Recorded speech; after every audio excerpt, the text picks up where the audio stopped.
La Dame Blanche de Palavas-les-Flots. Les Dames Blanches font partie intégrante du folklore paranormal. Les histoires se comptent par dizaines en France et ailleurs, et à chaque fois, le scénario est à peu près le même. Celle de Caen est aussi très célèbre.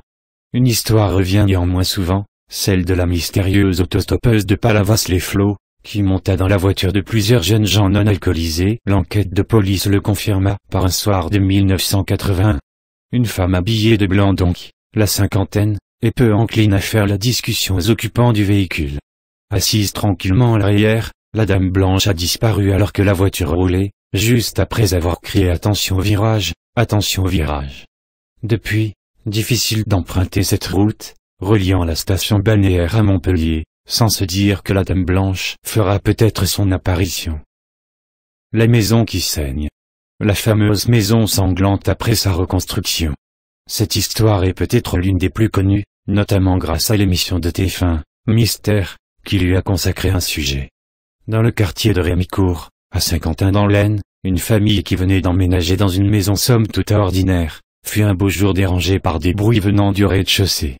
Des bruits de casseroles et des gémissements, qui pouvaient très bien venir de la maison d'à côté.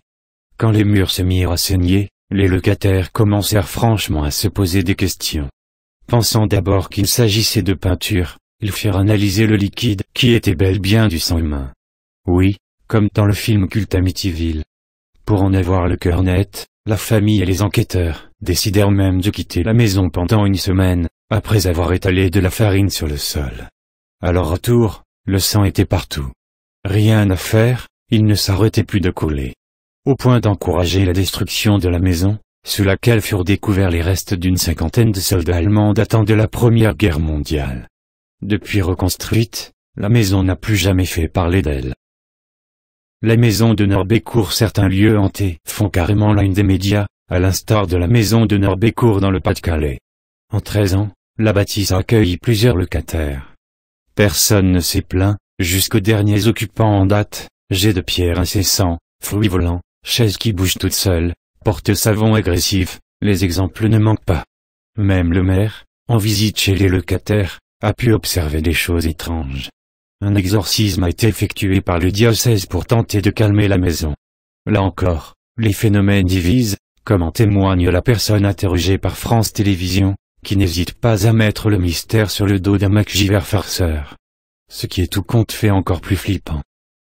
L'ancien hôtel particulier de Toulouse inhabité, ce bâtiment situé dans la ville rose au 38 bis rue de la Chaussée, laisse échapper des bruits étranges. Suffisamment en tout cas, pour avoir encouragé le célèbre parapsychologue Yves Lignon à s'y rendre pour mener une enquête, durant laquelle il a découvert un cabinet de spiritisme datant du 19e siècle. Plusieurs légendes caractérisent ce lieu, qui serait construit sur un ancien gibet. Les bruits proviendraient ainsi des victimes exécutées. Une autre hypothèse mentionne le fantôme d'une femme, assassinée jadis par le peintre, pour lequel elle posait.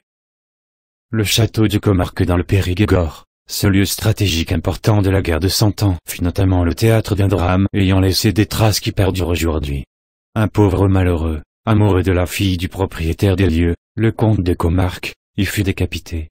Depuis, plusieurs personnes affirment que le cheval de la victime erre toujours entre les vestiges du bâtiment, à la recherche de son maître.